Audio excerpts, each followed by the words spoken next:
설교를 하기 전에 여러분들과 쭉 대화를 하거나 포럼하거나 또는 기도할 때에 느끼는 바가 이전하고 조금 틀립니다. 우리 신영교회 성도들이 또 중직자들이 말씀을 잘 이해하고 또 말씀의 깊이를 더해가고 있구나 생각할 때에 여러분들이 말씀에 은혜 받는 것에 대해서는 제가 조금 더 염려됨이 없습니다. 오늘 우리 장로님이 기도하는데 생수의 강물을 가지고 오늘 하나님의 말씀 우리에게 있게 해 주옵소서 기도했어요. 그렇죠? 우리에게 생명의 떡, 생명의 물이 뭐예요? 주님의 말씀이죠. 그래서 복음적인 말씀 듣는 교회의 모든 주의 백성들은 제가 설명해 주지 않아도 어떻게 해요? 복음적으로 말씀을 깨닫고 해석하구나. 그러니까 교회의 뿌리와 기초가 든든하게 세워져 가고 있다 라고 하는 마음에서 근심 또는 염려, 말씀에 대한 그런 걸 제가 다 이제 잊어버리게 되었습니다. 오늘 읽어드린 본문을 우리가 가지고 말씀의 은혜 받기 이전에 이 말씀의 배경을 알아야 되겠습니다. 오늘 누가복음 12장 1절의 말씀 보니까 그동안에 무리 수만 명이 모여 서로 팔팔만큼 되었다고 그랬습니다. 예수님을 따르는 사람들이 수만 명이나 되었고 그 가운데 예수님의 제자들도 함께 했는데 주님께서 말씀하시되 바리새인들과 또는 그들의 누룩 곧 외식을 주의하라고 말씀하시면서요. 수많은 군중과 제자들을 향해서 예수님께서 말씀, 설교를 시작하셨습니다. 우리가 앞서 읽은 13절 말씀 이전의 말씀 보면은 주님께서 수많은 군중과 제자들 앞에 선포하신 말씀, 설교의 내용을 간추려 본다면은요. 5절 말씀 천국과 지옥에 관한 것을 말씀하셨어요. 그 다음에 6절 말씀 보니까 참새 5마리가 팔리는 것, 하나님의 섭리에 관해서 말씀해 줬죠. 그 다음에 8절에서 9절까지 말씀 보니까 누구든지 사람 앞에서 나를 시인하면 인자도 하나님 앞에서 그를 시인할 것이요 사람 앞에서 나를 부인하는 자는 하나님의 사자들 앞에서 부인을 당하리라 그랬습니다. 한 영혼에 대한 중요성, 즉 전도에 대한 중요성을 말씀해 줬습니다. 그 다음에 마지막 10절 말씀 보니까 성령 모독에 관한 징계의 메시지를 모인 사람들에게 주님께서 말씀으로 선포했다라고 하는 것입니다. 그때 결론적으로 말씀드리면 오늘 13절 말씀에 이때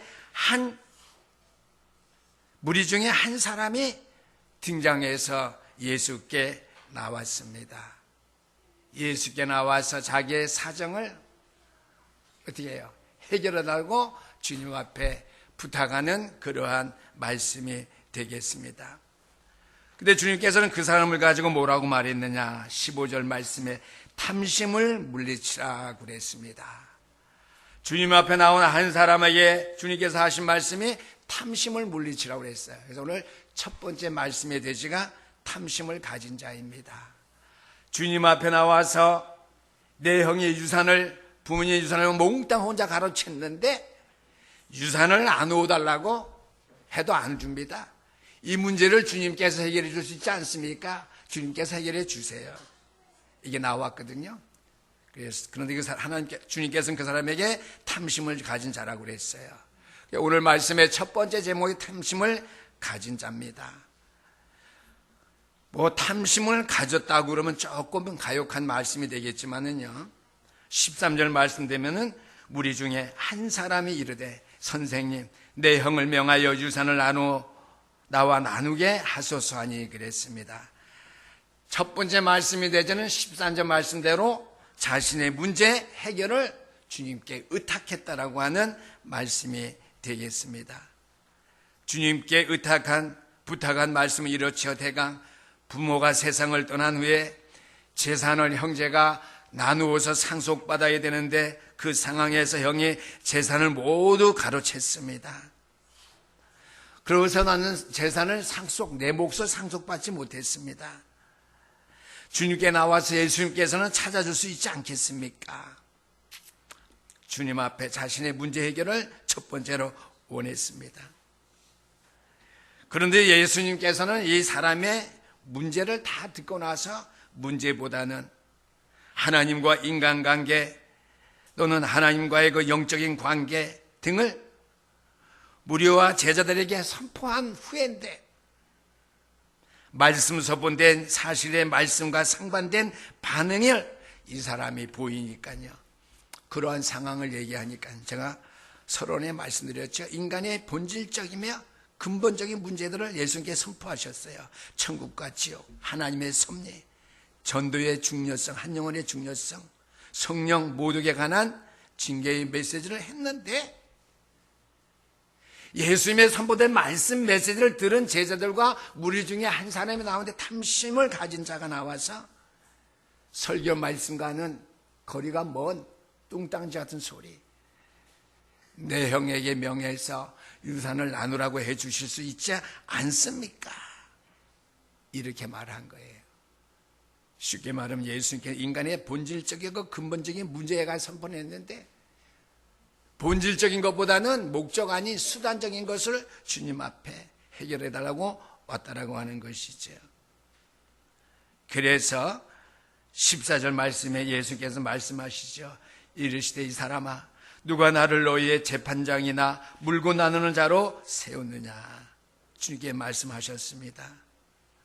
모든 사람들은 자신의 문제를 가지고 살아가기 때문에 자신의 모든 문제를 해결하기를 원하고 있지요.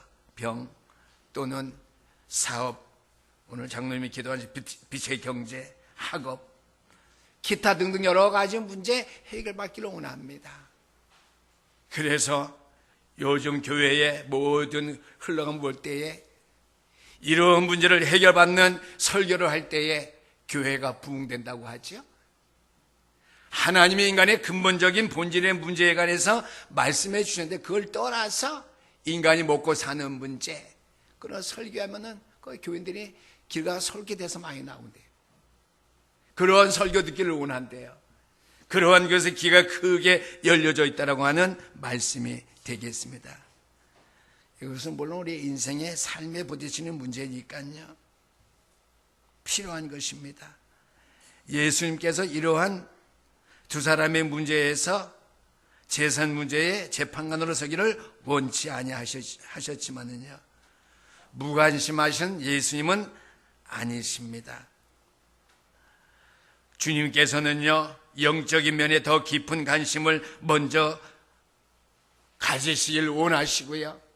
영적인 문제 속에서 영적인 삶을 위한 인간의 근본 본질을 깨달은 다음에 거기에 필요한 수단적인 것을 목적이죠. 영적인 본질을 바로 안 다음에 거기에 필요한 것 수단을 하나님께서 사용하기를 원하신다라고 하는 것이죠. 그래서 탐심을 가진 자는요, 두 번째 작은 대지입니다. 선포된 말씀과 전혀 다른 것을 주님 앞에 부탁했죠. 13절 읽은 말씀 그대로입니다. 예수님께서는 이 사람들의 삶의 근본적인 변화가 없이는 아무런 의미가 없다는 사실을 말씀하시기 위해서 어리석은 자의 비유를 말씀해 주고 있습니다. 근본적인 변화가 있어야지, 근본적인 삶이 중요해야지 거기에 따르는 삶의 방법을 위한 재물도 필요한 것인데 삶의 근본적인 목적은 찾지 아니하고 물질만 찾는다고 하는 것, 물질에만 온 관심이 다 쏠려 있다라고 하는 말씀이 되겠습니다. 왜 그렇습니까? 재산을 혼자 독차지한 형에 맞다고 하는 것은 아니에요. 형의 마음속에는 인간의 고질적인 본질 문제, 죄의 문제, 탐심의 문제가 있는데 이러한 죄의 문제, 탐심의 문제를 해결하지 아니하고서는 재산 상속에 관한 문제 해결할 수 없다라고 하는 것이죠. 해결되어질 수 없다라고 하는 것이죠. 주님께서 해결해 주시는 않지만 주신다고 해도 아무 소용이 없다고 하는 말씀이죠. 상속을 나누어 받기를 원하는 동생이 있어도 마찬가지입니다. 우리의 인생은 삶의 근본적인 변화가 없이는 아무런 의미가 없다는 사실을 말씀해 주시기 위해서 이제 어리석은 부자의 비유를 오늘 본문 13절에서 말씀해 주고 있습니다. 그 전에 오늘 서론의 배경이 중요하지요. 주님께서는 많은 무리와 제자들에게 말씀을 전할 때 인간의 근본적인 문제들을, 본질적이며 근본적인 문제들을 선포하셨어요. 천국과 지옥, 하나님의 섭리, 전도의 한 영혼 중요성, 성령의 모독에 관한 징계 메시지를 하셨다고 말씀드렸습니다. 이 배경을 잊지 마시고 여러분의 말씀을 이해하셔야 될 줄 압니다. 두 번째로 주님께서 어리석은 부자에 관해서 말합니다. 어떤 농사를 짓는 부자는 농사가 잘 되어가고 있었습니다. 보아하니까 이번 가을 소출도 예년보다 풍성해 보였고요. 그러므로 그는 곡간이 부족하다고 이렇게 생각했습니다. 그래서 첫 번째로 그가 스스로 독백을 하는데요. 그의 독백을 읽어보겠습니다. 뒤에 가서 19절 말씀인데요.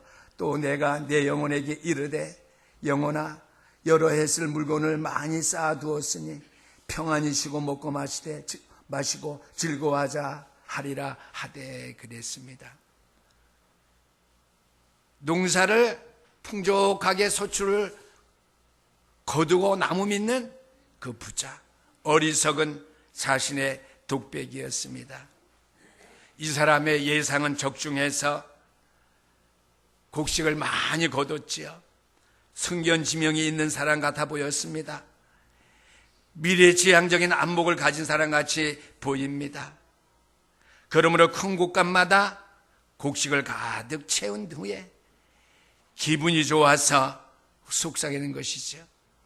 19절 말씀 그대로 내 영혼아 여러 해 쓸 물건을 많이 모아두었으니 평안히 쉬고 먹고 마시고 즐거워하자 하리라 하되. 기분이 좋아서 어리석은 부자는 독백 비슷한 고백을 하게 됩니다. 그런데 어쩐 일이죠? 하나님께서 이 장면 속에 개입하십니다. 그날 밤에 부자에게 나타나서 주님께서 하신 말씀이지요. 어리석은 자여 오늘 밤에 내 영혼을 도로 찾으리니 그러면 내 준비한 것이 누구의 것이 되겠느냐. 주님께서는 그 부자에게 어리석은 자라고 말하고 있습니다. 육신에 풍족한 것은 알았지만은요, 거기에 대한 생각은 남들보다 뛰어났지만은요, 영혼이 존재한다는 사실을 알지 못하고 영혼의 주인이 누구라는 사실을 알지 못했기 때문에 이제는 육신의 것을 자기의 마음껏 다 준비했으니까 자기 머리 가지고 자기 노력 가지고 자기 수고 가지고 이제는 편안히 쉬자고 했다고 하는 것이에요. 주님께서 물어봅니다. 어리석은 자여 내가 오늘 밤 내 영혼을 도로 찾으리니. 제가 많이 색칠을 해나갔고요.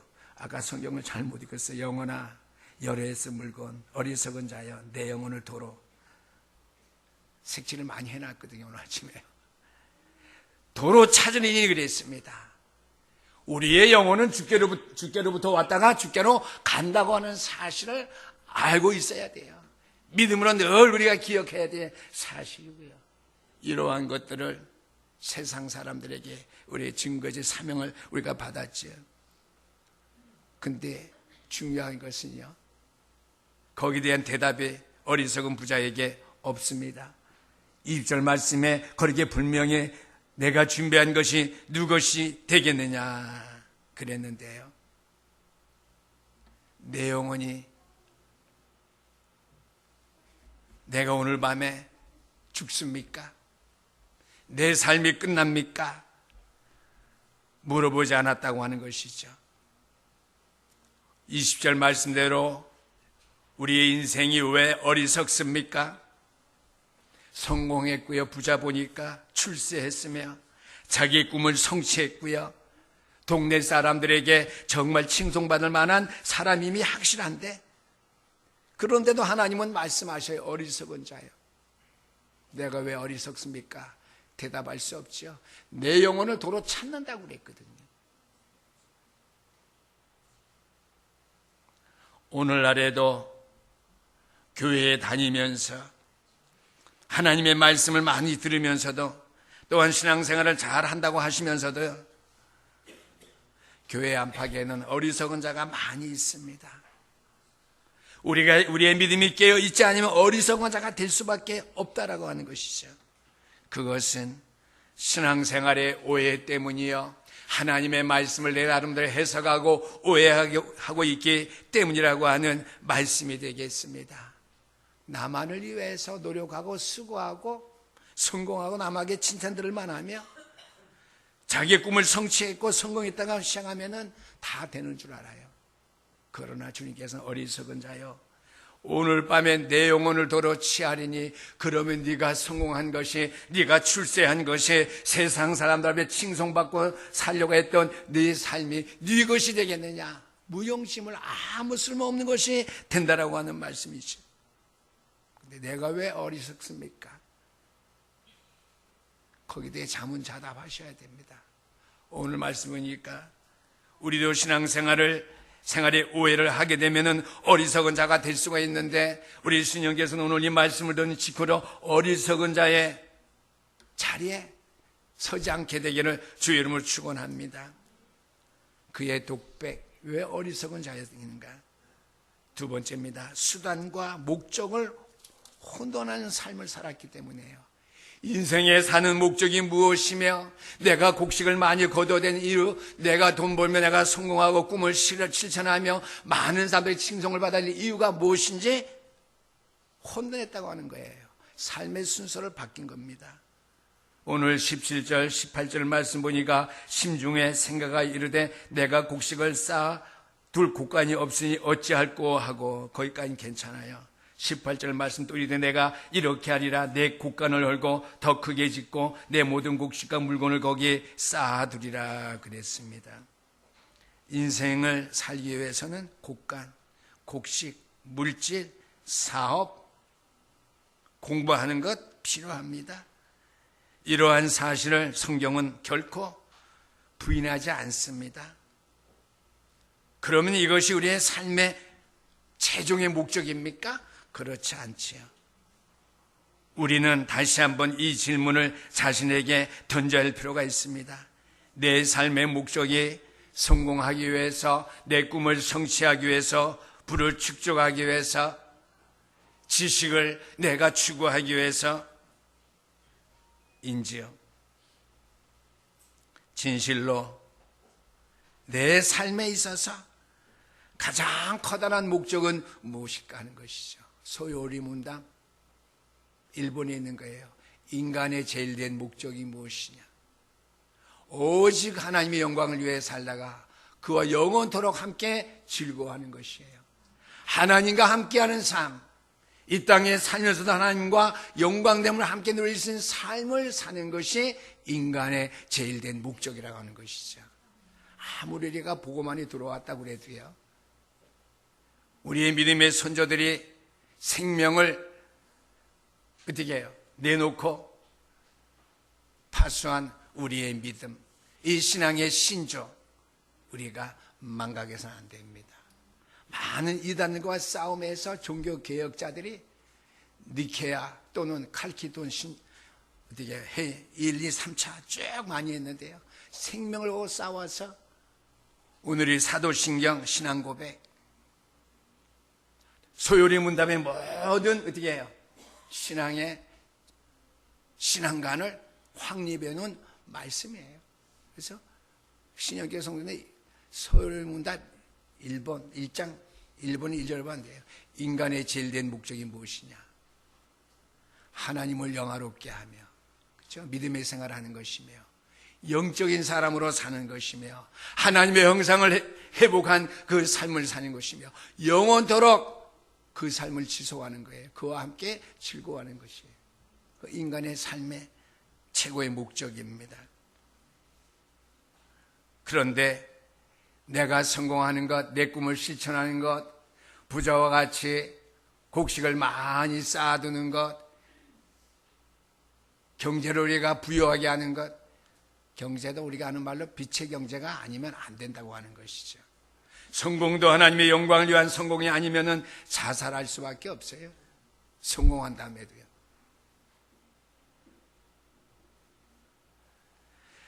이러한 것들은 수단이지 목적이 아니라는 사실을 혼돈해서 안 됩니다.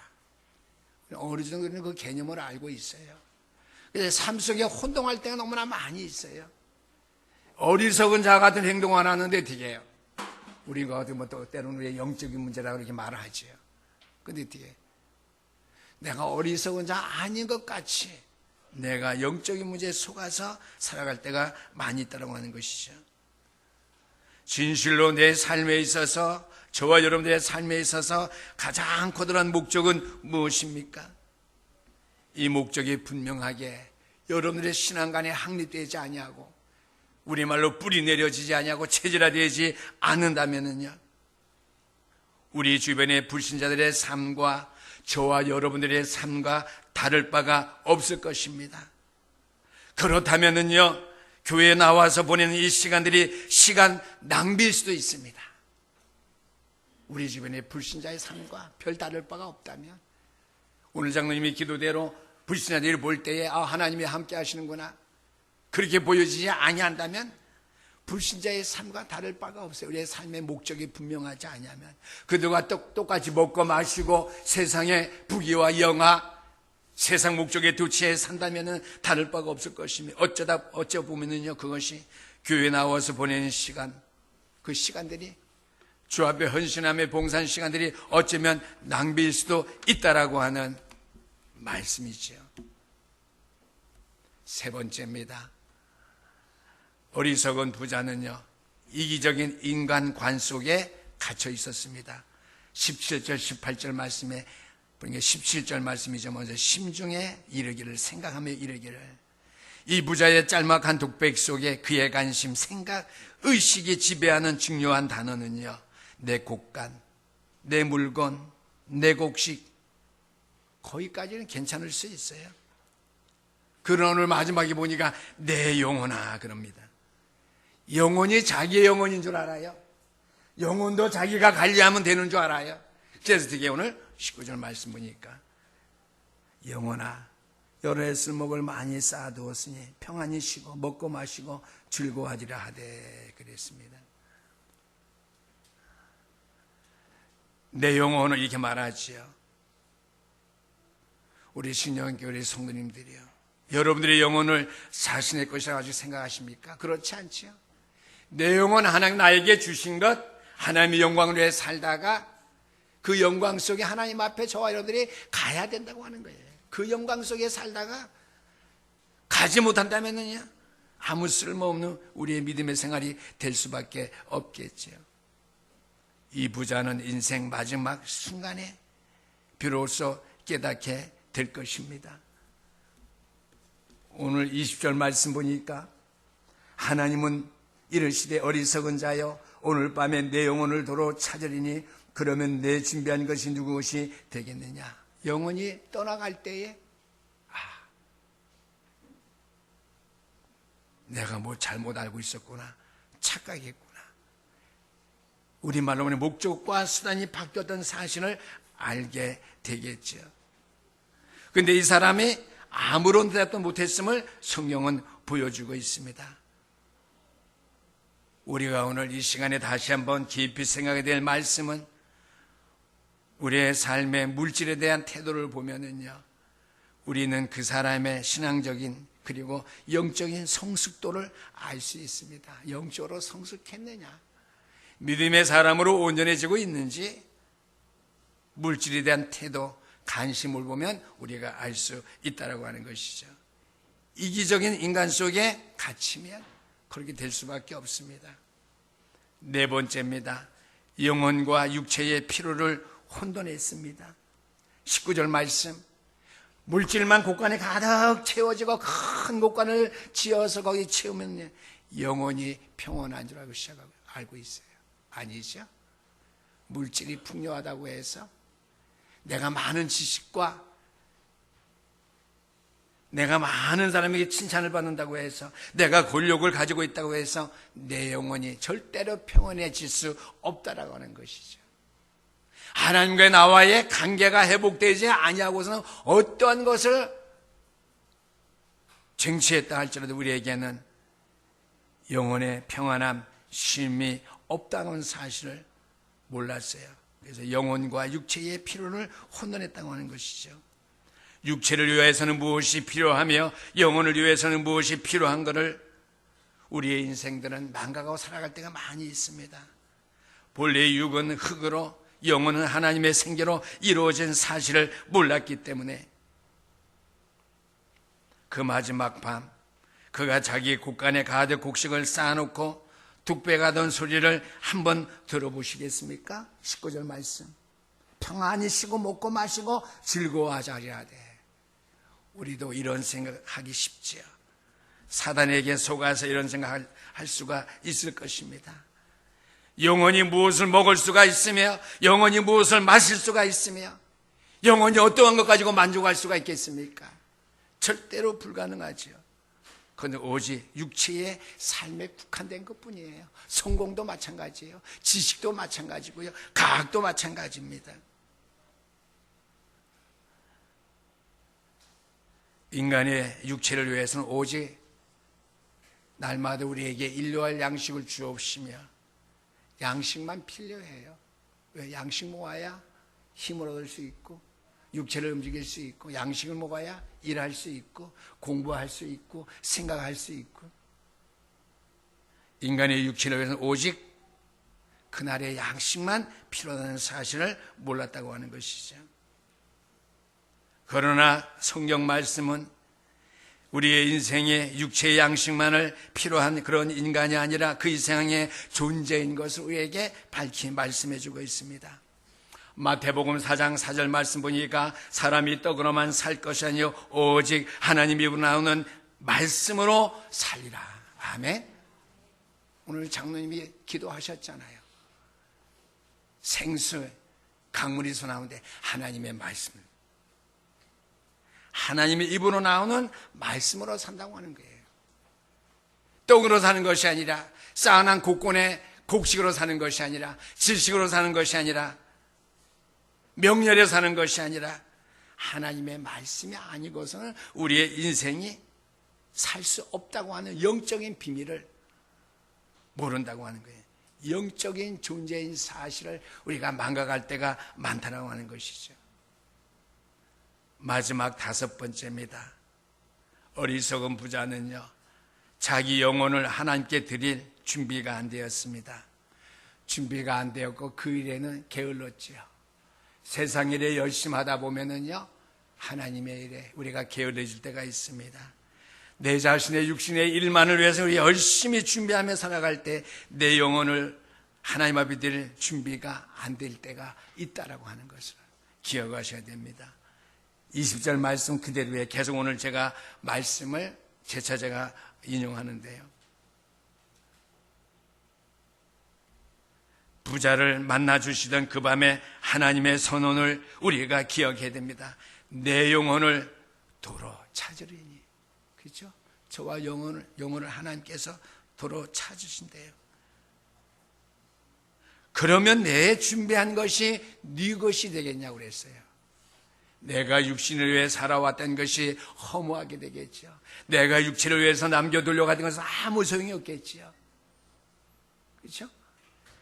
내 자녀가, 내 식구가 나와 같이 준비하고 살아준다면 좋겠는데 또 그렇지 못하다면은요, 아무 소용이 없겠죠. 그래서 우리가 렘넌트 운동, 렘넌트 사역을 부르짖죠, 교회에서요. 그러면 내가 준비한 것이 네 것이 되겠느냐? 내 영혼을 오룻밤에 도로 취하리니. 이 하나님의 선언의 말씀을 들을 수 있는 영적인 길을 여시는 귀한 시간 될 수 있기를 주의 이름으로 축원합니다. 본문의 부자는 이 질문 앞에 아무런 대답할 말이 준비되어 있지 않습니다. 내 영혼을 오늘 밤에 도로 취하리니 그러면 내가 준비한 이 모든 준비한 것이 네 것이 되겠느냐? 거기에 대한 대답할 말이 준비되어 있지 않았어요. 왜요?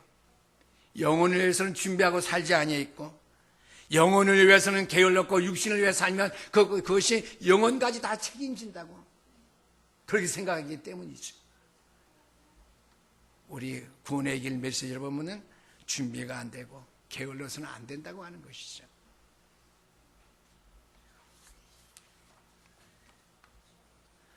결론입니다. 본문의 결론은 이렇게 말을 맺죠. 21절.